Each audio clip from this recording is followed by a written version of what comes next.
الشيطان الرجيم بسم الله الرحمن الرحيم قل هذه سبيلي أدعو إلى الله على بصيرة أنا ومن اتبعني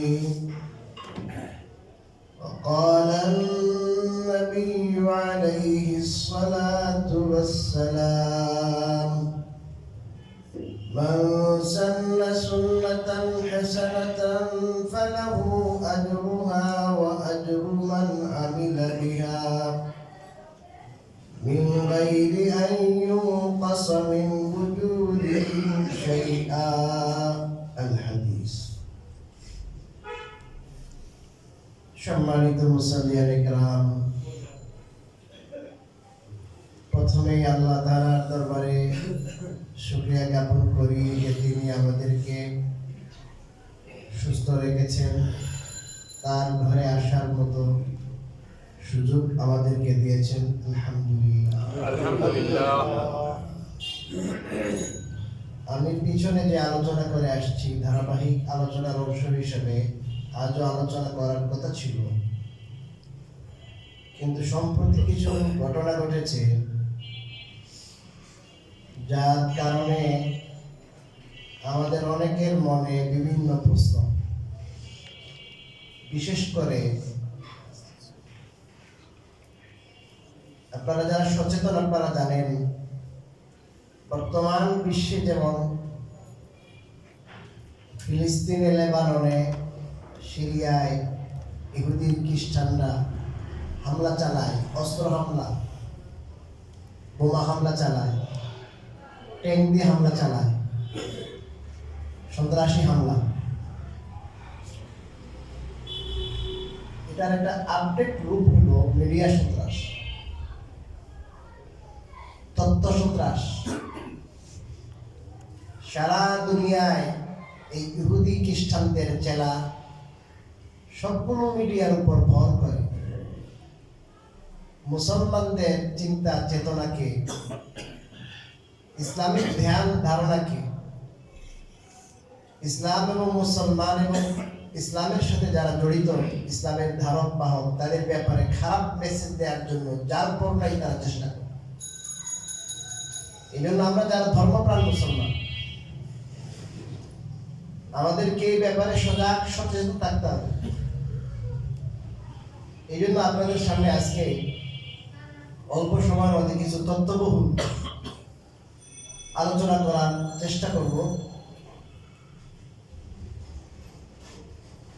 media যা দেখি, টিভিতে যা দেখলাম, ইউটিউবে যা দেখলাম, পত্রপত্রিকা যা দেখলাম, এটাই আমি বিশ্বাস করলাম। তাহলে আমি এই তারা যে তথ্য সন্ত্রাস করছে, আমি নিজেও সেই তথ্য সন্ত্রাসের শিকার হয়ে গেলাম।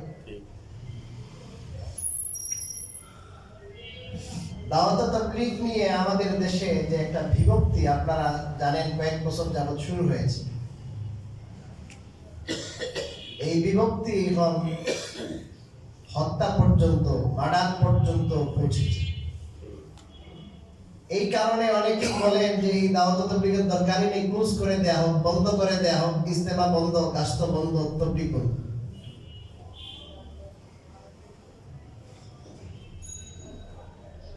এটার উদাহরণ আমি দিয়ে থাকি যে মাথায় টিউমার হয়েছে, মাথায় সমস্যা হয়েছে, এই মাথায় সমস্যা হয়েছে, মাথা কাটি ফেলাই দিল।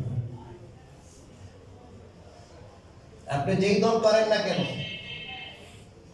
আপনি যদি মুসলমান হয়ে থাকেন, আমি কোরআনে কারীমের একটি আয়াতের অংশ পাঠ করেছি। এই আয়াতে আল্লাহ তাআলা বলেন, হে নবী, আপনি আপনার উম্মতদেরকে বলে দিন, কুল হাদিহি সাবিলি, এটা আমার রাস্তা, আদউ ইলাল্লাহ, আমি আল্লাহর দিকে আহ্বান করি, দাওয়াত দিই। দাওয়াতের কাজ আমি নিজে করি, এটা আমার জিম্মাদারি। আনা, আবার আল্লাহ গুরুত্ব দিয়ে বলেন, আপনি বলুন আনা, আমি কাজ করি। আনা মানে আমি। আর আমার অনুসারী যারা, আমার ফলোয়ার যারা, তারাও এই কাজ করে। তো রাসূল কারীম সাল্লাল্লাহু আলাইহি ওয়াসাল্লামের অনুসরণ করা ছাড়া, ফলো করা ছাড়া কোনো মানুষ মুসলমান হতে পারে না, মুমিন হতে পারে না। জীবনের সর্বক্ষেত্রে তাকে ফলো করতে হবে। নামাজটা যেমন তার তরিকায়, রোজাটা যেমন তার তরিকায়, যাকাত তার তরিকায়, হজ তার তরিকায়, বিয়ে তার তরিকায়, তালাক তার তরিকায়, সকল ক্ষেত্রে রাসূল কারীম সাল্লাল্লাহু আলাইহি ওয়াসাল্লামকে যদি আমি ফলো করে থাকি, এই জায়গায়ও অমানিত্যাবাণী যে আমার ফলোয়ার, যে আমার অনুসারী, তারও জিম্মাদারি, তারও ডিউটি দাওয়াত দেওয়া।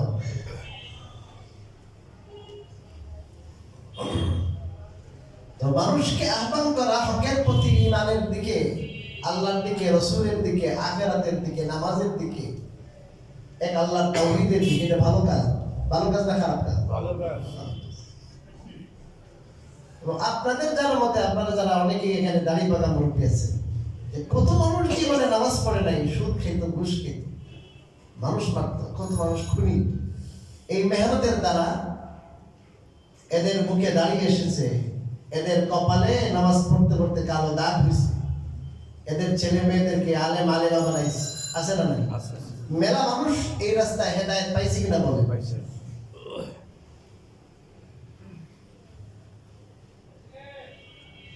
সারা দুনিয়ায় অসংখ্য অগণিত মানুষের হেদায়েতের জরিয়া, যে ইউরোপ আমেরিকা থেকে সারা দুনিয়ায় সন্ত্রাস ছড়িয়ে দেওয়ার চেষ্টা করে যাচ্ছে অবিরতভাবে। ইসলামকে খতম করার যত সব পায়তারা তারা ওখানে করে। তো আল্লাহর ফজলে, দাওয়াত ও তাবলীগের মেহনতে ওখানে হাজার হাজার মানুষ ইসলামে দীক্ষিত হচ্ছে। যারা লন্ডনে আছেন, এখানে একজন জিজ্ঞেস করেন কত মানুষ এই তাবলীগের দ্বারা, ওই আপনার কলম্বো একটা দেশ, খ্রিস্টান একটা দেশ, সেখানে আপনার দ্বীনের উপরে আছে, পরিপূর্ণ দ্বীনের উপরে আছে, ইমানের একটা স্পিকের উপরে ছাড়া আছে। বড় বড় গির্জা, চার্চ এগুলো কিনা তাবলীগের মাদ্রাস বানাইছে, আমল চলতেছে, তেলাওয়াত চলতেছে, মাদ্রাসা তাবলীগওয়ালার মাদ্রাসা বানাইছে, আমেরিকা বানাইছে, কানাডায় বানাইছে, ফ্রান্সে বানাইছে, জার্মানিতে বানাইছে, অস্ট্রেলিয়া বানাইছে, সারা বিশ্বে। এখন এদের মাথা ব্যথা শুরু হয়েছে।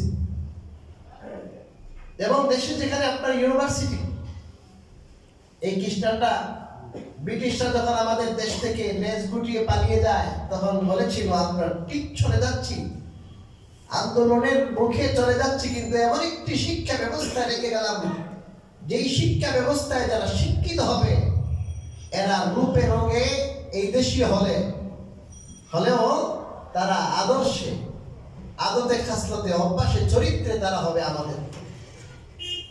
এই শিক্ষা ব্যবস্থা, স্কুলের, কলেজের, ইউনিভার্সিটি, এই শিক্ষা ব্যবস্থায় শিক্ষিত যদি কেউ হয়, শুধুমাত্র এই শিক্ষায় শিক্ষিত হয়, এর মানে ইসলামের কোনো ছোঁয়া থাকে না, তাহলে এর মানুষ কেমন হয়? ওই সমস্ত ইউনিভার্সিটিতে ঢুকা তাবলীগওয়ালার মেহনত করে নামাজি বানাইতেছে, পর্দাওয়ালা বানাইতেছে, দিনদার বানাইতেছে, কান্না করতেওয়ালা বানাইছে, এটা ওদের বরদাস্ত হয় না। এই জন্য এরা একবারে মূল জায়গায় আঘাত করার জন্যে বহুদিন যাবৎ তারা টার্গেট করেছে। আমি এই যে ফিতনার সাথে, এটা কবে থেকে শুরু হলো, এটা নিয়ে আমি দীর্ঘদিন যাবৎ গবেষণা করছি এবং একবারে মূল থেকে গবেষণা করে আসছি। এই জন্য প্রত্যেকটা কথা তত্ত্বভিত্তিক বলছি, সবগুলো তথ্য আমার কাছে আছে, আলহামদুলিল্লাহ, সবগুলো তথ্য। তারা চিন্তা করলে মনে করেন 5000 ফ্যান চলছে, আপনাদের ফুল কাপড়ে সব ফ্যান বন্ধ করতে হবে। প্রত্যেক বাসায় বাসায় যে যদি ফ্যানে আঘাত করেন, ফ্যান সুইচ বন্ধ করেন, ফ্যানে বাড়ি দেন, তাহলে তো সমস্যা। মেইন সুইচ যেখানে, ওইটা বন্ধ করলেই তো হয়ে যায়। তারা চিন্তা করলো মেইন জায়গায় হাত দিতে হবে। এই মেইন জায়গায় তারা কি দিয়েছে? হাত দিয়েছে। আমাদের কাছে প্রমাণ আছে, ডকুমেন্টস আছে। এই গতকালকে, আজকে দেখেন আপনি, আজকে কিছু কিছু সত্য মিডিয়ায় এসে পড়ে, নয়া দিগন্ত দেখেন, আজকে ফেস দ্য পিপল গতকালকে দেখেন। কয়েক বছর আগে এটা আমাদের কাছে তথ্য এসেছিল, স্বরাষ্ট্রমন্ত্রী স্বীকার করেছিল, বারিদারা শাইখুল হাদিস আল্লামা ওবায়দুল্লাহ ফারুক সাহেব, আপনারা যা আমাকে জিজ্ঞেস করেন যে স্বরাষ্ট্রমন্ত্রী নিজে বলেছে আমাদের কাছে সুনির্দিষ্ট গোয়েন্দা তথ্য আছে এদেরকে ইহুদিরা অর্থায়ন করতেছে। এই সাতপন্থী এদেরকে বিভ্রান্ত করার জন্য এই আপনার ডিবেটের সৃষ্টি করে পুরা আপামর জনসাধারণের মাঝে এই তবলিগের মেহনতটা একটা কালার করার জন্য মুসলমান কেমন আপনার একে অপরকে আক্রমণ করতে পারে, এই যে একটা তবলিগের মেহনত এর ভাব প্রতিক্ষণ করার জন্য এরা সুদূর প্রসারী ছক থেকে আমাদের কিছু মানুষকে কিনছে। কিছুদিন আগেও এই পন্থী যারা এই সন্ত্রাসী কর্মকাণ্ড যারা করে আমাদের দেশের মূল হুদা যে তার ছেলে নিজে দাবি করে মুফতি, আদতে মুফতি না। ওই মুফতি সাহেব যিনি অনেক পড়াইছেন উনি বলেছেন আমার কাছে তো ছেলেগুলো আসে না, সে তবলিগের মেহনত করে, তার বাবা এই জন্য নিয়েছিলাম, কিন্তু সে তো আসে না, ধোঁকাবাজি করে, ভালো লেখাপড়া করে নাই, পাকিস্তানে যায় শুধু টোটো কোম্পানির ম্যানেজারই করছে, কোনো মুফতিও না, এখন লাগাই দিছে মুফতি। আর আপনারা কালো কালো সুন্দর সুন্দর পাগড়ি দেখেন আর জুব্বা টব্বা দেখেন আর মানুষে মনে করে আরে হুজুর, আদতে কিছু না, কোনো হুজুর টুজুর না, এক লাইন আরবি আবার তো পড়তে পারে না, এমনি বাকপটু এই লম্বা লম্বা পাগড়ি দেখবেন আর জুব্বা দেখবেন আর মানুষে মনে করে হুজুর লাগছে, এদিকেও আলেম ওদিকেও আলেম, আসলে কিছু নেই। এই ইহুদিদের কাছে সে গিয়েছে, মোসাদের কাছে গিয়েছে, ধরা পড়েছে। সরকারের কাছে যায়, এই গত সরকার গ্রেফতার করার জন্য একটু আগ বাড়িয়েছিল, গ্রেফতার করবে, তখন ভারতের মোদী সরকার এবং ইসরায়েল চাপ সৃষ্টি করেছে ওদেরকে গ্রেফতার করা যাবে। এটা হলো মূল কথা। আমরা এটা না বুঝে আমরা শুধু দোষারোপ করতেছি তবলিগের মেহনতের জন্য। তবলিগের মেহনত খারাপ হয়ে গেছে, এই তবলিগ বলা ভালো না। আর কি আর একটা খুব ব্যাপক একটা কথা, তবলিগওয়ালারা মারামারি করতেছে, দুই গ্রুপে সংঘর্ষ করতেছে, দুই গ্রুপে কি সংঘর্ষ। আচ্ছা আপনাদেরকে আমি একটা কথা বলি, আমি একটু ইতিহাস আমি একটু বলতেছি, যদি আপনার বাড়িতে ডাকাত এসেছে, ডাকাত এসে আল্লাহ না করুক সবাই আপনাদের সবাইকে গ্রেফতার করলো, আপনাদেরকে মারলো, মার্ডার করলো, এটা কি দুই গ্রুপে মারামারি হয়েছে? কথা বলেন না। অতর্কিত হামলা, আপনারা ঘুমিয়েছিলেন, আপনাদেরকে এই ঘুমে রেখে অতর্কিত হামলা চালাইলো, এটা মারামারি নয়, এটা সংঘর্ষ নয়, এটা এক পক্ষ জালেম আর এক পক্ষ মজলুম, এরা নিরীহ। তো নিরীহ মুসল্লিদের উপর যারা রড, রামদা, ক্রিস, চাইনিজ কোরআন, বড় বড় লাঠি, গজারি লাঠি নিয়ে যারা হামলা করেছে, এরা হলো জালেম। এই হামলা করেছে, এটা ফুটে যাচ্ছে, এবং যারা ওখানে গিয়েছিল দখল করার জন্য, এদের অনেকে বলেছে ভাই এই কাজের জন্য তো আমরা আসিনি, অনেকে বলেছে কান্না করতেছে, ফিরে আসতেছে। আমাদের মাওলানা আব্দুল আওয়াল সাহেব হেফাজতের অনেক বড় নেতা, ডিআইটি মসজিদের খতিব, বাংলাদেশের শীর্ষস্থানীয় আলেম, ওনার কাছে যে তওবা করছে যে হুজুর আমি তো আসলে এতদিন বলেছিলাম, আমি কাদের সাথে ছিলাম, আমি যে দেখি যেভাবে আক্রমণ করতেছি, এটা তো কোনো গরুকে, কোনো পশুকে, কোনো সাপকেও এরকম পিটায় না, এরকম পিটাইছে। এটা সম্পূর্ণ একপক্ষীয় হামলা, এটা কোনো সংঘর্ষ নয়। আমি আপনাকে এই কথাটা বললাম এর আগেও, যে এগুলো তথ্য সন্ত্রাস। আমাদের পক্ষ থেকে বিষয়টা ক্লিয়ার করার পরও তারা এই সংঘর্ষ, মারামারি এটা বারবার মিডিয়ায় দেখতেছে, আর এই অপপ্রচারের শিকার হইয়া আমরা অনেকেই বিভ্রান্ত হচ্ছি। এই জন্য বিষয়টা আপনাদের ক্লিয়ার করব। আপনাদের বিষয় আরেকটু খোলাসা করার জন্য একটা উদাহরণ দিই। মনে করেন আমাদের আব্দুল গনি সাহেব মসজিদের কেশিয়ার, একটা কথার কথা, একটা সাপোজ উদাহরণ শুধু দিচ্ছি, ওনাকে নিয়ে একটা বিবাদ আছে এই মসজিদে, উনি কি এই দায়িত্ব কেন নেবেন? এখন উনি যদি মানে এমন একটা অবস্থা, সিচুয়েশন তৈরি হয়েছে, এটা নিয়ে মারামারি করা, মার্ডার হইতেছে, রক্তাক্ত হয়েছে, তোনার মধ্যে যদি বিন্দু পরিমাণ আল্লাহর ভয় থাকে, উনি কি বলবেন যে ভাই আমার এই মসজিদের কেশের দরকার নাই, বা মুতলি সাহেব যদি বল ভাই আমার মুতলিগির দরকার নাই, মানুষ আমার নিয়ে মারামারি করে, মানুষ মারা করতেছে। এখন আপনি একজন ব্যক্তি, আমি বিশ্ব, আমি আপনাকে নিয়ে পুরা দুনিয়ায় ঘরে ঘরে মারামারি, খুন হইতেছে। তবলিগের মেহনতে যেখানে কোনো মালিকি, শাফি, হানাফি, লামাজাবি কোনো ভেদাভেদ ছিল না, আমি আলহামদুলিল্লাহ 4 মাযহাব এবং আহলে হাদিস এই 5টা বিষয় যারা মাকতাব ফিকহ, এদেরকে নিয়ে খারাপ হয়েছি তবলিগে।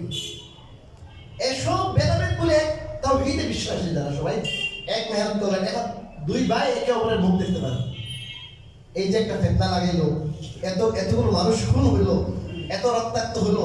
এই যে 1 ডিসেম্বর 2018-তে আমরা হিসাব করেছি 5,000 আলেম ওলামা, 5,000।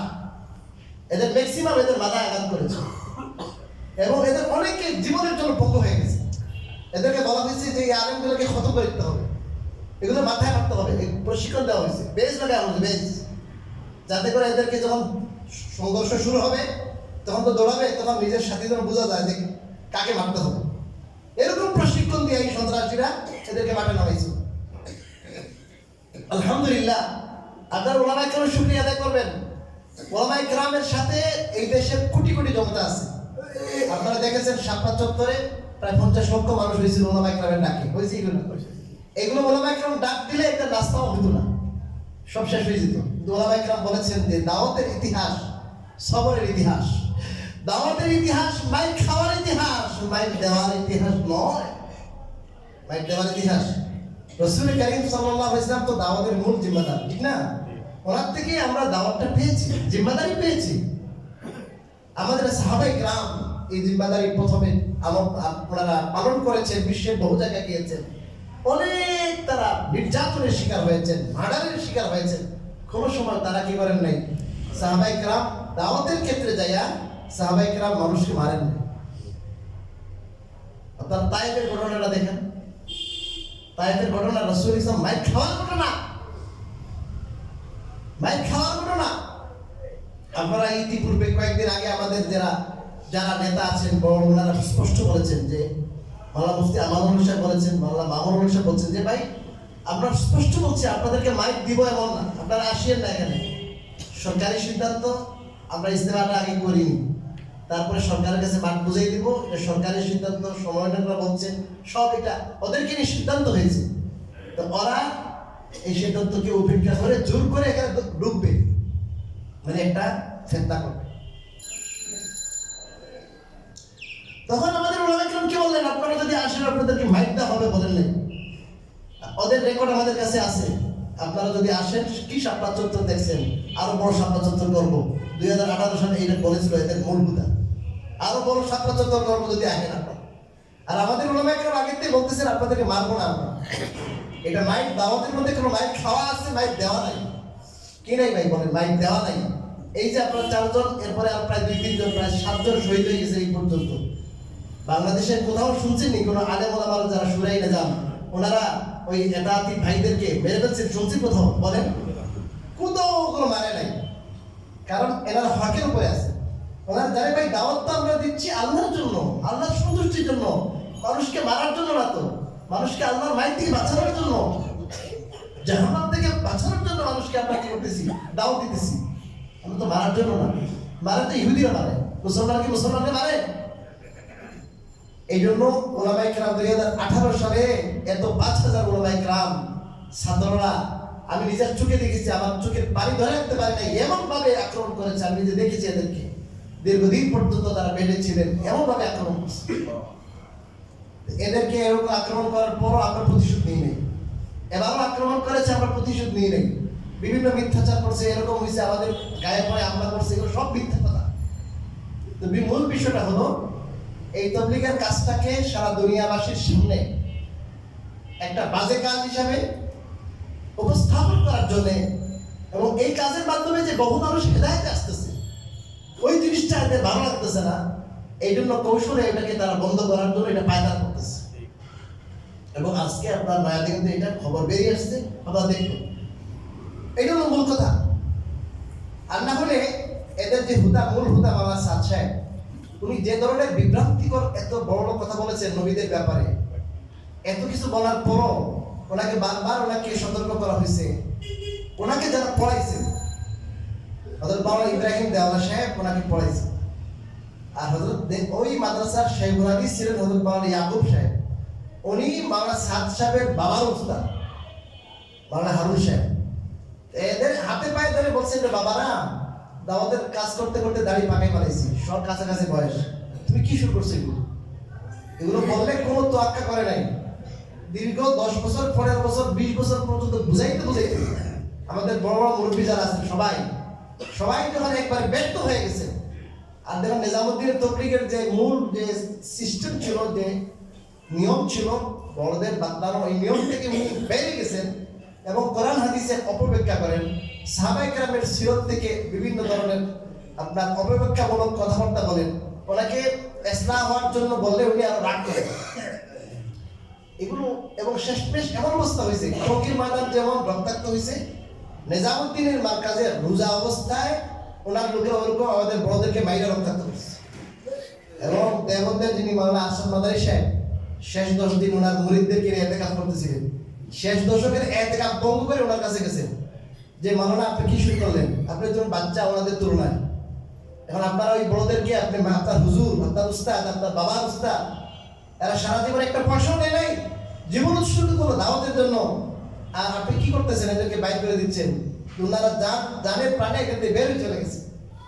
এরকম সিচুয়েশন যখন হইল, তো ওনাকে বারবার বোঝানো হইতেছে যে ভাই এই তবলিগের মেহনত তো একটা পুরা বিশ্বময় মেহনত, পুরা দুনিয়াব্যাপী মেহনত।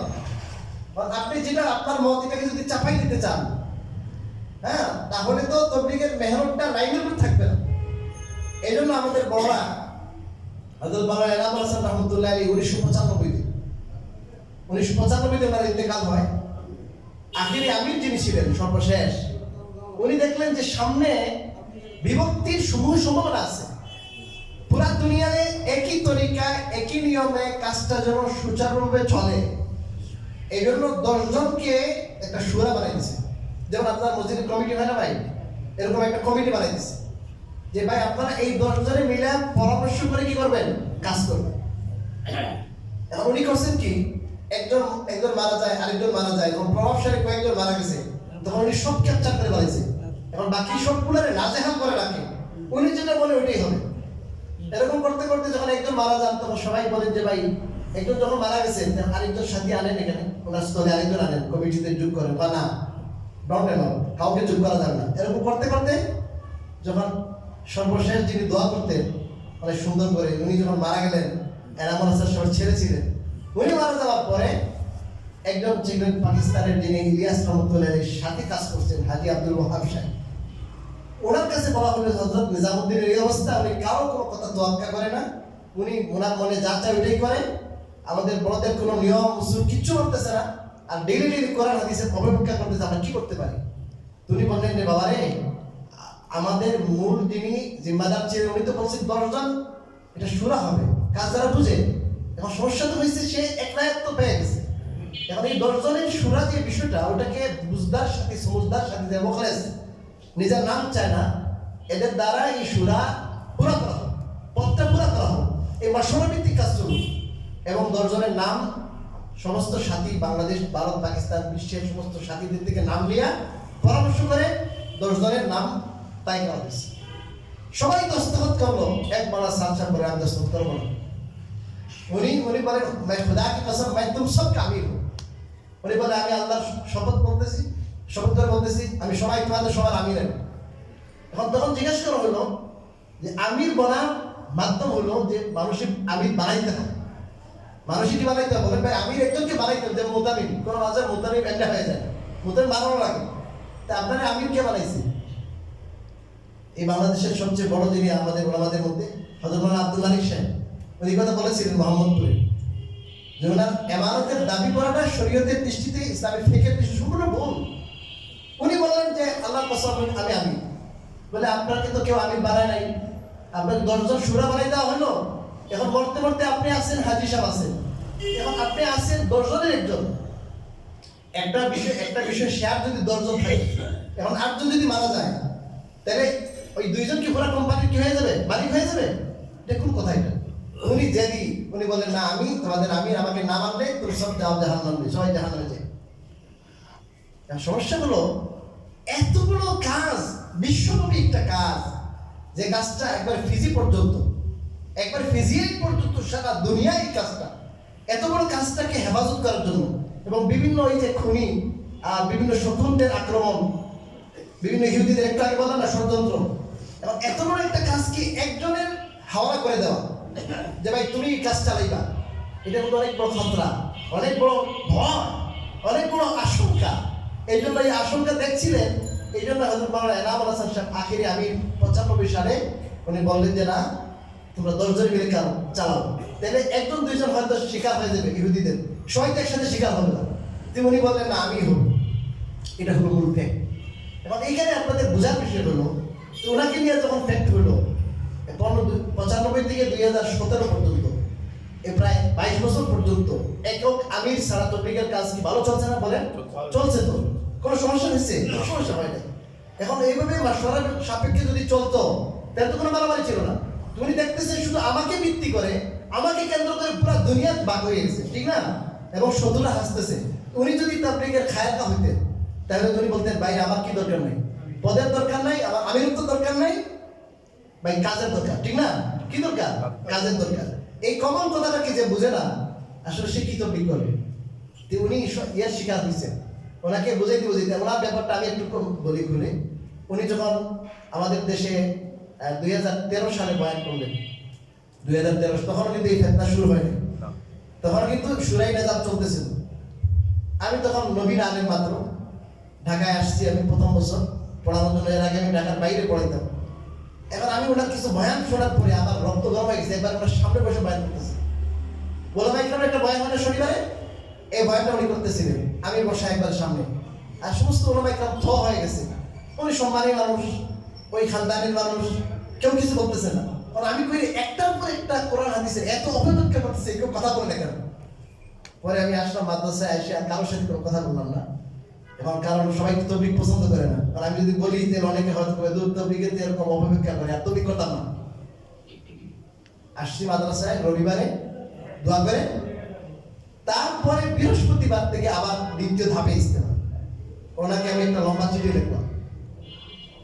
এত মারাত্মক তাহরিফ। আপনারা যারা তবলিগ করেন বা আপনারা যারা সাধারণ কোরআন তরজমা পড়েন, আপনাদেরকে বলতেছি, দেখেন উনি বলেন যে যারা আমাদের প্রচলিত মেহনত, দাওয়াতের মেহনত, প্রচলিত তরিকায় যারা দাওয়াত দেয়, এটার মাধ্যমেই শুধু ইমানের পূর্ণতা আসতে পারে, এছাড়া ইমানের পূর্ণতা কোনো মাধ্যম নাই। কথা বুঝেন? যে যারা আপনার ম্যাক্সিমাম মানুষ তৌফিক করেন না, তাহলে আপনাদের কারো ইমান কি না? কামেল না। উনি বলেছে ইমানের কামাল, ইমানের পূর্ণতা শুধুমাত্র নির্ভরশীল হলো বর্তমান তরিকায় দাওয়াতের মাঝে। এবং উনি কোরআনের আয়াত আবার পুরোপুরি, আমি কোনো মানুষের কথা থেকে না, উনি নিজে বলেছেন কওমান আহসানু কওলান মিম্মান দাআ ইলাল্লাহি ওয়া আমিলা সালিহা ওয়া ক্বালা ইন্নানি মিনাল মুসলিমিন। এটা ফাজাইলে আমাদের শুরু দিয়ে আছে না? এটার অর্থ আপনারা কি জানছেন যে ওই লোকের কথা থেকে কার কথা কি হতে পারে? উত্তম হতে পারে না? উনি বলেন যে এখানে কৌল মানে কথা না, কৌল মানে দিন, মানে ওই লোকের দিন থেকে কার দিন উত্তম হতে পারে। আপনারা যত তবলিগের সাথে বলেন, আপনারা শুনছেন কিনা? উনি বলতেন কি ওই লোকের দিন থেকে কার দিন উত্তম সুন্দর হতে পারে। যে লোক নিজে আমল করে আর আরেকজন কি বলে দাওয়াত দেয় এবং নিজেও বলে আমি মুসলমানদের থেকে একজন, নিজেও আমল করে। উনি বলেন যে সবচেয়ে ভালো দিনদার, এখানে কৌল মানে কথা না, কৌল মানে দিন, সবচেয়ে সুন্দর দিনদার, সবচেয়ে ভালো দিনদার হলো নিজে আল্লাহর দিকে দাওয়াত দেয়, নিজে নেক আমল করে। আমি কইলাম এটা কি কইলো পুরা তাফসীর সব যত কিতাব আছে সব ঘাটাঘাটি কইরা দেখি উনি সম্পূর্ণ একটা ফালতু কথা বলছেন। উনি ওলামা ইকরামের উপর দিয়ে দিয়েছেন, ওলামা ইকরাম বলছেন এটা তর্ক হলো দিন, এরকম আরো বেশ কয়েকটা ফালতু কথা উনি বললেন। তখন আমি প্রায় 30টার মতো কিতাব ঘাটাঘাটি করে ওনাকে লম্বা একটা চিঠি নিয়ে গেছি ওনার কাছে, এরপরে ধাপে, যাতে করে উনি রুজু করে। এবং বলছি যে হুজুর আপনার মনের মধ্যে যেটা আসে এটা বড় ওলামা ইকরামের সাথে পরামর্শ করিয়ে যাক। অনেক লম্বা ইতিহাসের দিকে যাচ্ছি না আমি, কিন্তু ওইগুলো উনি কোনো তোয়াক্কা করেন নাই। ওই বয়ানগুলো উনি ফের এই বয়ানগুলোই করতে থাকে। তো দেখলাম আর কি ওনাকে কি বুঝায়া উনি কারো বুঝ পারেন না। এটা আমার নিজেরও ব্যক্তিগত আমার অভিজ্ঞতা, উনি কারো কোনো বুঝ পারেন না, কারো কোনো তোয়াক্কা করেন। এখন এই একজন লোকের পিছে পড়ে আপনারা তবলিগের এই মেহনতটাকে নষ্ট করবেন, এভাবে আলেম ওলামাকে, ঘুমন্ত মানুষকে, মুসল্লিদেরকে, যারা দূর দূরান্ত থেকে সাথীরা খুঁটি গাওয়ার জন্য আসছে, তবলিগের মেহনতের জন্য আসছে, এভাবে আক্রমণ করবেন, এটা কি তবলিগের কাজ ভাই? আরেকটা দেখলাম যেটা আমার নিজের চোখে দেখা, ওখানে একটা বড় দোকান আছে, যারা গেছেন টিন সেটের মধ্যে বড় দোকান আছে, এখানে অনেক জিনিস পাওয়া যায়। এরা ওই ফুল দোকানটা তছনছ করে যা ছিল সব রয়ে গেছে। ডয়ের মধ্যে লাখ লাখ টাকা ছিল, সব টাকা তারা লুট করে নিয়ে গেছে। ওখানে অনেক পাতিল টাতিল ছিল, আমি নিজের চোখে দেখলাম। ওই সব পাতিলগুলো কি করছে, কুবাই টুবাইয়া পাতিলটা দিয়ে সব শেষ করে ফেলেছে। আর অনেক প্রায় 100 উপরে মোবাইল সাথীরা দৌড়াইতেছিল না, সব মোবাইল তারা নিয়ে চলে গেছে। অনেকের টাকা পয়সা রয়ে গেছে, বেডিংও রয়ে গেছে, দামি দামি সব জিনিস। এটা বলেন কি এটা তবলিগ নাকি? আপনারা বলেন দেখি, এটা কি তবলিগ? এমন কাকরাই মসজিদে এমন হয়েছে, কাকরাই মসজিদে যখন এরপরে ওলামায়ে কেরাম আসবেন, ওলামায়ে কেরামের সাথে আসবে না, পায়খানা পর্যন্ত করে চলে গেছে, এরকম করছে। এই জন্য যে সমস্ত ভাইয়েরা ওই পথে আছেন, আপনাদেরকে আমরা আসলে মারবো, আপনাদের মাথায় মারবো, আপনারা মারছেন এটা আমরা বলবো না। আপনারা মাথা আল্লাহ দিচ্ছেন, জ্ঞান দিচ্ছেন, জ্ঞান আপনারা কার পিছনে দৌড়াইতেছেন? কার পিছনে দৌড়াইতেছেন? এই দেশের লাখ লাখ ওলামায়ে কেরাম চোখে লাগে না আপনাদের? এদের মাথার মধ্যে কি চিন্তা করছেন? এই বিশ্বের মধ্যে বড় ওলামায়ে কেরামের মধ্যে একজন মাওলানা আব্দুল মালিক সাহেব, মাওলানা আব্দুল মালিক সাহেব বাইতুল মুকাররমের খতিব, ওনার নামে তারা মামলা করছে। ওনার নামে এরকম বাংলাদেশের বাগা বাগা বড় বড় ওলামায়ে কেরামের নামে তারা কি করছে? মামলা করছে। অথচ ইলিয়াস রহমতুল্লাহ বলছেন তোমরা তৌফিক যদি করে থাকো, ইলিয়াস রহমতুল্লাহ বলছেন ওলামা কি জিয়ারত কো ইবাদত ইয়াকিন করো। ওলামায়ে কেরামের সাথে সাক্ষাৎ করাকে ইবাদত মনে করে, ইবাদত। উনি বলছেন ইবাদত। ওনার যে বয়ানাতগুলো, বয়ানাতের একটা সংকলন আছে, ওই সংকলনের নাম মালফুজাতে হযরত মাওলানা ইলিয়াস, ওখানের মধ্যে আছে। উনি বলতেন ইলিয়াস রহমতুল্লাহ যে আমার এই তবলিগের মেহনত যেটা, এটা তার উদ্দেশ্য, আপনার কথাটা ভালো করে বুঝিয়ে। এই তবলিগ কিন্তু আপনারা যারা তবলিগ করেন, আপনারা মনে করবেন আপনারা দিনদার হয়ে গেছেন 100%। উনি বলছেন আমি তবলিগের মেহনতের দ্বারা এটা চাইতেছি যে মানুষের মধ্যে যেন একটা দিনের বুঝ আসে। কি আসে বলেন? দিনের বুঝ মানে আমাকে আল্লাহর হুকুম মতো চলতে হবে, রাসূল কারীম সাহেবের তরিকা অনুযায়ী চলতে হবে, দিন মোতাবেক চলতে হবে। এই দিনের একটা কি আসবে বলেন? বুঝ। আপনারা যারা 6 নম্বর পারেন, আপনারা ওখানে কি শিখছেন? 6 নম্বর নাম 6 নম্বর পুরা দিন নাকি? বলছে যে ভাই এই 6টি সিফাত যদি কেউ অর্জন করতে পারে, দিনের উপর চলা কি বলছে? সহজ বলছে। এটা কিন্তু পুরো দিন না, মানে এটার মাধ্যমে তার মনের মধ্যে একটা ইয়ে আসবে, ভাই আমার জীবনের প্রত্যেকটা কাজ যখন আসবে, ওই যে মাসাইলে এলেমটা ওলামায়ে কেরামের থেকে দেখতে হবে। তো ওলামায়ে কেরামের সাথে যে কানেক্টিভিটিটা, ওইটা অনেক দুর্বল হয়ে গেছে। ওই যে স্কুল কলেজ ভার্সিটি লেখাপড়া করার পরে মনের মধ্যে অন্যরকম একটা ভাব থেকে যায়, বা যারা দিন বুঝে না, দিনের সাথে নাই। তো উনি চাইলেন যে এই সমস্ত আওয়াম মানুষগুলোকে, জেনারেল শিক্ষিত লোকদেরকে ডাইভার্ট করে ওনাদেরকে ওলামাদের সাথে জড়াই দিবে।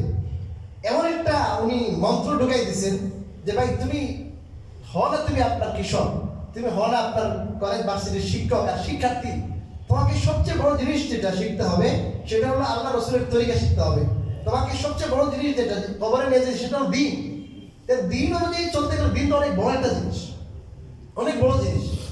সারা জীবনও দিনের এলেম শিখতে শেষ হবে না।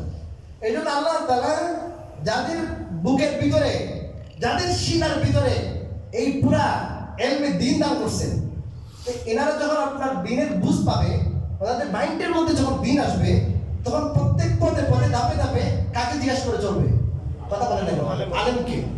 আলেমকে জিজ্ঞাসা করে চলবে যে হুজুর এটা কাজটা কিভাবে করবো, এই কাজটা কিভাবে করবো। উনি আমি তো জানি না হুজুর, আমি এটা জানছি যে ভাই কিছু থেকে কিছু হয় না, সব আল্লাহ থেকে হয়। আল্লাহ তাআলার হুকুম মানা, রাসূলের কিছু তরিকা চলা, দুনিয়ার শান্তি আখিরাতের শান্তি, এটা জানছি। এবং তাতে একইটা এই জন্য দুনিয়ার সব পথ মত বাদ দিয়া সে কার পথে আসবে? আল্লাহ রাসূলের পথে। এই তো আল্লাহ রাসূলের পথের এলেম তার কাছে নাই, বাট আছে কার কাছে? কথা বলেন, আলেমের কাছে। উনি এই মুষ্টিময় কিছু ওলামায়ে কেরামের সব জামানায় ওলামায়ে কেরামের সংখ্যা খুব বেশি হয় না, খুব 5 থেকে হয়তো 10% সর্বোচ্চ, আরো কম হয়, বেশি হয়। এই ওলামায়ে কেরামের সাথে সমস্ত উম্মতকে কি করে দেওয়া, জুড়িয়ে দেওয়া, এটা ছিল ইলিয়াস রহমতুল্লাহর কি বলেন মিশন, এটা ছিল মেহনত। আর এই যে যারা তারা ছাত্রী ভাইরা আছেন, ইলিয়াস রহমতুল্লাহ এসে আল্লাহর কাছে আপনারা জবাব দিবেন। ইলিয়াস রহমতুল্লাহ চোখের পানি, ইলিয়াস রহমতুল্লাহ সেই রক্ত, এটার সাথে আপনারা বেইমানি করতেছেন। ওনার যে মনের মধ্যে যে আবেগ ছিল, ওনার মনের মধ্যে যে দরদ আর ব্যথা ছিল, উনি কোনো আলেম দেখলে উনি হুমুস অবস্থায়, সাকরাতের অবস্থায় শরীর লেগেছেন, উনি বসে গেছেন। ওলামা ইকরামের এই পর্যন্ত ওরা তাজিম ছিল। দেবন থেকে কোনো ছাত্র গেছে, দেবন থেকে ওই ছাত্রের সম্মানে উনি বসে যেতেন, ভাই দেবন থেকে ছাত্র আসছে। এই মাওলানা ছাত্র দাদা মাওলানা ইউসুফ সাহেব রহমতুল্লাহ আলাইহি আমাদের মাদার শেখ ওয়াদি ছিলেন, হযরত মাদানী রহমতুল্লাহ শাকির হযরত মাওলানা আব্দুল আলী হুসাইনি, উনি বলেছেন উনি দেবন্দে আসতেন, দেবন্দে আসার পরে উনি গালিচা বসতেন, উনি ঘাসে বসতেন, ঘাসে ছাত্রদের সাথে কথা বলতেন, ভাই আমি আসতে বলে আকাবিদের মাদ্রাসায়, আমি আপনাদের দোয়া ফয়েজ দিতে আসছি। আর এই লোকে এত ভুল করলো, তাকে বলা হলো দেবন্দে যেতে, ভাই দেবন কি মক্কা মদিনা নাকি, আমি দেবন্দে যাবো কেন? এই আমাদের বড়রা নিজামুদ্দিনের বড়রা দেবন মানে চলতেন, এমন করে চলতেন না দেবনকে, এবং দেবনকে বিদ্যাঙ্গুলি দেখায়। দেবনকে ভুল করলো, আপনার এই ভুল হয়েছে, আমার কাছে দলিল আছে, আপনারা দলিল দেখেন। মানুষ যখন ইহুদিদের ষড়যন্ত্রের শিকার হয়, মানুষের তার ওইরকম ছিঁড়ে যায়। আপনারা দেবন্দ হয়তো জান নাই, দেবন্দের ছাত্র আমি সরাসরি, আলহামদুলিল্লাহ সরাসরি ছাত্র। দেবন কি জিনিস ওরা বুঝে নাই, দেবন্দের কাছে দলিল পাঠাইতেছে, আমার দলিলগুলো আপনারা দেখেন একটু। তারপরে দেবন্দ উলামা ইকরাম কিতাব লিখলেন, মাহাজুদুর হাসান আল্লামা হাবিবুর রহমান আজম হিসাব, এদের 1 কোটি ভাগের 1 ভাগ এলেও নাই। আমি যেটা কইছি এটা তো ঠিক আছে, এমনি যুদ্ধে নামছিল। এই আপনার ইহুদিদের গুপ্তচর যারা, এদের পিছে পিছে আপনার থাকবেন না।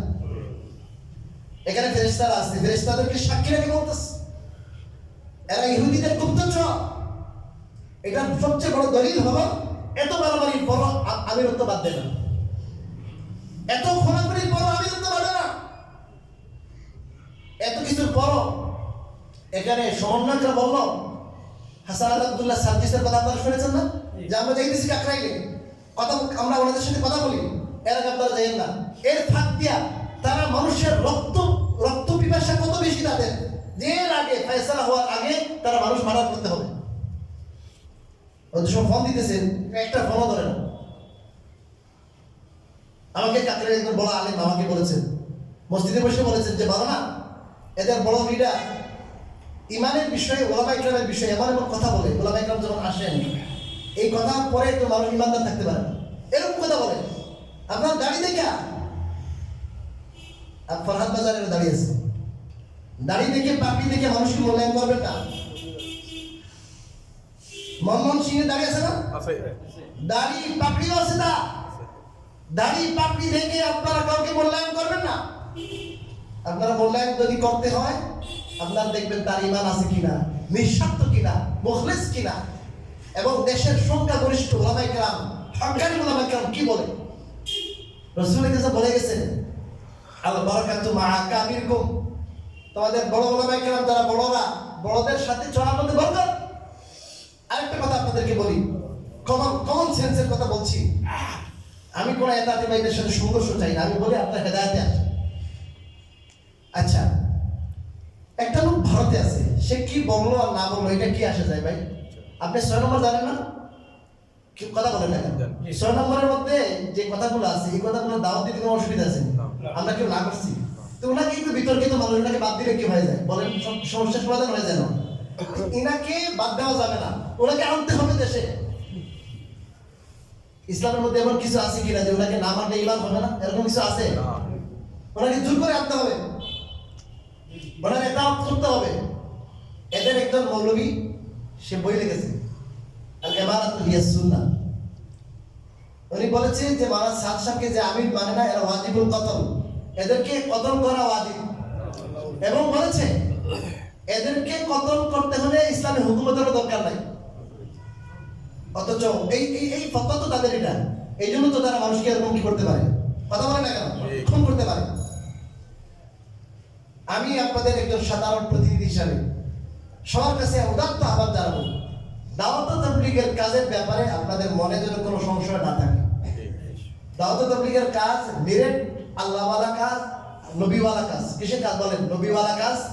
এই কাজটা সবার দায়িত্ব, এটা কার? আমাদের দায়িত্বই কাজ। মাথায় বেদনা হয়েছে, মাথায় ফোড়া হয়েছে, এই জন্য মাথাটা কেটে ফেলে দেওয়া, এটা কোনো কিনা বলেন, কথা বলেন না কেন, সমাধান নয়। আমাদের সমাধান করতে হবে কিভাবে? হককে হক জানতে হবে, বাতিলকে বাতিল হিসেবে জানতে হবে। রাসূল সাল্লাল্লাহু আলাইহি ওয়াসাল্লাম দোয়া করেছেন, আল্লাহুম্মা আরিনাল হাক্কা হাক্কা আল্লাহ আমাদেরকে হককে হক হিসেবে দেখায় দাও, হক হিসেবে চিনে দাও। এই জন্য হক ওয়ারিনাল বাতিলা বাতিলা, আর বাতিলকে যেন এটা বাতিল হিসেবে জানতে পারি, সেই তৌফিক দান করো। মানে হককে হক হিসেবে জানা, বাতিলকে বাতিল হিসেবে জানা, এটা আল্লাহর কাছে দোয়া করতে হবে। তাহলে কোনো সময় কি হবে না, ষড়যন্ত্রে শিকার হবে না। এই ধরনের মিথ্যাবাদী তারা নিজে আক্রমণ করলো ঘুমন্ত মানুষকে, আর বলতেছে আমাদের ডিল চলছে, এটা করছে ওইটা করছে, সব মিথ্যা, সব মিথ্যা কথা বলতো। একজন আর্মি রিটায়ার্ড পার্সন, ওনাকে মারছে তারা, আল্লাহ, ওনার ছেলে উনি বলতেছেন কাকরাইলে যায় যে হুজুর আমার কাছ থেকে তারা আমার বাবার মারার পরে আমার বাবার লাশ আমি আটকে রাখতে পারতেছিলাম না, তারা ছিঁড়ে নিয়ে যেতেছে ওনাকে, তারা গুম করে ফেলায়। পরে উনি নিজে বর্তমান রানিং সেনা সদস্য। এই কাজগুলো তারা যত ধোঁকাবাজি আছে, যত মিথ্যা কথা আছে, তবলিগের স্পিডের সাথে যায় না। এগুলো তবলিগের স্পিডের সাথে মারা যাবে, কিন্তু মিথ্যা কথা বলবে, মিথ্যা কথা বলবে, নিজে না খায়া অন্যকে খাওয়ানো দিতে আসবে। তবলিগে ইন্তেকালের সময় মানুষের এক সাগর আরেক ভাই বলছে পানি ভাই আমার দরকার নেই, ওনার কাছে নিয়ে যান, ওটা একরামুল মুসলিম। এক ভাই একরাম করার চেষ্টা করে 10 বছর কি পাওয়া যায়, নফলে দেখাবেন সব পাওয়া যায়। এটা আমাদেরকে তবলিগে শিখিয়েছে। এটা তবলিগ শিখিয়েছে না, মানুষের মাথায় আঘাত করা, ওলামা ইকরামের গীবত করা, এটা কি তবলিগে শিখিয়েছে? মানুষের মাল লুট করা, ডাকাতি করা, এখানে তবলিগে শিখিয়েছে। আপনারা এই সমস্ত এত মানে দলিল, স্পষ্ট দলিল প্রমাণের পর আপনারা যদি ওই পক্ষে সমর্থন করেন, তখন তো আপনাদের বিষয়টা আল্লাহর কাছে সুবর্দ করা ছাড়া কিছু নেই। তাকে আপনাদেরকে বলবো, কোথাও কোনো সাতবন্দীদেরকে মানে তবলিগের নামে কাজ করতে দিবেন না। এটা কোনো তবলিগি দল না, এটা সম্পূর্ণ ইহুদিদের গুপ্তচর। মনে রাখবেন, ক্লিয়ার কাট কথা। এরা তবলিগের না, আপনার বারোটা বোঝাইতেছে। এরা এই সমস্ত মানুষের কাছে এখন দাওয়াত দিয়ে গেলে কি করবে, আপনারা মারামারি করেন, আপনারা আইসিন কি তবলিগ করতে বলবে না, এই জিনিসটা এটা। এবং আরেকটা তত্ত্ব আছে, গোয়েন্দা তত্ত্ব বলতেছি, গোয়েন্দা, এই আপনার পতিত স্বৈরাচার সরকার, এরা বারবার বিভিন্ন চরিত্রে, বিভিন্ন লিগে, বিভিন্নভাবে তারা এই সরকারকে পরাজিত করার জন্য, এদেরকে আপনার অস্থির দেখানোর জন্য তার বারবার চেষ্টা করতেছে, পায়তারা করতেছে। গোয়েন্দারা রিপোর্ট করেছে ভারত থেকে পলায়নরত, ওখানে অনেক হাজার হাজার কোটি টাকা খরচ করে এই আপনার লীগ, ওই লীগদেরকে ওখানে জড়াইয়া একসাথে তারা পায়তারা করতেছে। এটা সরকার বিরোধী ষড়যন্ত্র। অতএব সরকারকে এটা বুঝতে হবে, যেভাবে আপনার ইতিপূর্বে অনেকগুলো ষড়যন্ত্রকে আপনারা রুখে দিয়েছেন, এই আপনার সাদিয়া দিনীদের এই ষড়যন্ত্র, এটাকে বুঝতে হবে, এটা ওই পতিত স্বৈরাচারের ষড়যন্ত্র। এদেরকে রুখা, এদেরকে রোধ করা, এটা শুধু আলেমদের কাজ না। আলেমরা খায় এখন কাম নাই নাকি? আলেমদের খায় এখন কাম নাই। ওলামায়ে কেরাম কেন চিল্লা? ওলামায়ে কেরাম, এই কথা বলে শেষ করছি, ওলামায়ে কেরামকে একটা বিশেষ দায়িত্ব আল্লাহ রাসূল দিয়ে গেছে। এই কথা বলে শেষ করতেছি। আপনারা অনেকে বলেন ওলামায়ে কেরাম কেন আসেন, এরা নাক গলায় কেন, তবলিগ করে না, এরা নাক গলায় কেন? আরে যখন তবলিগ এটাকে বেদাতিরা বলতে মসজিদ দাফন করে, হয় না? ওলামায়ে কেরাম মুনাজারা করেছেন, ওলামায়ে কেরাম দলিল প্রমাণ দিয়ে বলেছেন তবলিগের মেহনত এটা হক মেহনত। আপনারা তো তবলিগ করতে পারতেন না। ওলামায়ে কেরামের ছত্র ছায়া করেছেন, ওলামায়ে কেরামের তত্ত্বাবধান ছিল, ওনাদের পরোক্ষ সহায়তা ছিল বলে তবলিগের মেহনত এতদিন চলে আসছে। কি বলেন?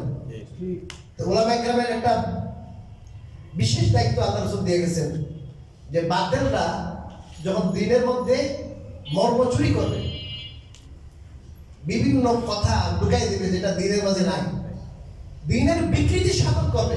কি সাধন করবে বলেন? বিকৃতি সাধন। এই দিনের বিকৃতি সাধন যখন করবে, ওলামায়ে কেরামের দায়িত্ব, আমি যেরকম আল্লাহ রাসূল বলেন যেরকম দিন রেখে গেলাম, হুবহু ওইরকম দিন যেন মানুষের মাঝে কি থাকে, বাকি থাকে। এই জন্য ওলামায়ে কেরামের বিশেষ দায়িত্ব, যাদেরকে আল্লাহ যোগ্যতা দিয়েছেন, এমনি যোগ্যতা দিয়েছেন, তারা বুঝবে যে এই মাত্র দিনের মাঝে কিন্তু ভুল ব্যাখ্যা কি হয়েছে, ঢুকতেছে। এখন তারা যে কেউ হোক, নিজের মানুষ, সাবজা আমাদের লোক, আমাদের লোক ছিল কিনা বলেন না কেন? আমরা আমাদের লোকের বিরুদ্ধে কলম ধরেছি। আমি কলম ধরেছি সর্বপ্রথম বাংলাদেশে, আমরা কলম ধরেছি, আমরা হাতি জুট করেছি, পয়সা নিয়ে নেই আমরা, ওজাহাতে সারা দেশে করেছি আমরা, এখনো বুঝিয়ে যাচ্ছি, এখন আমরা মাঠে ময়দানে মিছিল করছি, মানববন্ধন করছি। কেন? এটা বোঝানোর জন্য এই পথ হলো বাতিলদের পথ, গুমরাহি পথ, এরা পথ ভ্রান্ত। দিনের মধ্যে কোরআন সুন্নাহর মধ্যে তারা আপনার বিকৃতি সাধন করতে চায়। এই জন্য রাসূল কারীম সাল্লাল্লাহু আলাইহি ওয়াসাল্লাম যে হাদিসে বলেছেন যে ওলামায়ে কেরামের দায়িত্ব, এই দায়িত্বটুকু, এই কর্তব্যটুকু আদায় করার জন্য ওলামায়ে কেরাম মাঠে নামেন, ময়দানে নামেন, বক্তব্য দেন, বিবৃতি দেন। মনে থাকো তো, ওলামায়ে কেরাম তৃতীয় পক্ষ না করান কেন ওটা বুঝে না, এই জন্য বলেন। এদের কথা না, আমরা দিনের 12টা বাজাবো, আপনারা নাকে তেল দিয়ে ঘুমান। আপনারা দিনের 12টা বাজাবেন আর ওলামায়ে কেরাম নাকে তেল দিয়ে ঘুমাবেন, হতে পারে? ইমাম আহমদ ইবনে হাম্বল রাহমাতুল্লাহ আলাইহি এমন এমন দূর রাখিয়েছেন। ইমাম আহমদ ইবনে হাম্বল 4 ইমামের এক ইমাম। ইমাম আহমদ ইবনে হাম্বলকে যখন বলল কোরআন মাখলুক, কোরআন এটা সৃষ্ট, ওই জামানার বাদশা ওইটার আকীদা রাখতো, ওই সময় উনি বলেছেন না কোরআন মাখলুক না, ফিতনা শুরু হয়েছিল। ওনাকে মৃত্যুদণ্ড, উনি বলছে মৃত্যুদণ্ড দাও। এক একটা বাড়ি 10 হাত 20 হাত পর্যন্ত দূরে যেত না, রক্ত এরকম দূরে দেওয়া হইতো 10টা করে। উনি বলেছেন আমি মরতে পারি কিন্তু আমি এটা ছাড়বো না। এরকম আমাদের ইমামরা, আমাদের ওলামায়ে কেরামরা, আমাদের শাওয়ালিল মুহাদ্দিস দেহলভী সহ ওলামায়ে দেওবন্দ যুগে যুগে যুগে যুগে অনেক কষ্ট, জুলুম, নির্যাতন সহ্য করেছেন, বাতিলকে রূপ করেই ছাড়ছে। আমাদের যতদিন পর্যন্ত প্রাণ থাকবে ততদিন পর্যন্ত কোরআন হাদিসের যথাযথ শিক্ষাকে অক্ষুণ্ণ রাখার জন্য আমরা চেষ্টা করে যাব ইনশাআল্লাহ। বাতিলকে দমন করব, হককে জিন্দা করব। আপনারা আপনার জনসাধারণ যেন হক বুঝতে পারেন, হককে হক হিসেবে চিনতে পারেন, বাতিলকে বাতিল হিসেবে চিনতে পারেন। ওলামায়ে কেরামের জিম্মাদারি এবং দায়িত্ব, সেই দায়িত্বটুকু আমরা পালন করার জন্য এইটুকু করছি। আল্লাহ তাআলা আমাদের সবাইকে বোঝার আমল করার তৌফিক দান করুন। আমিন।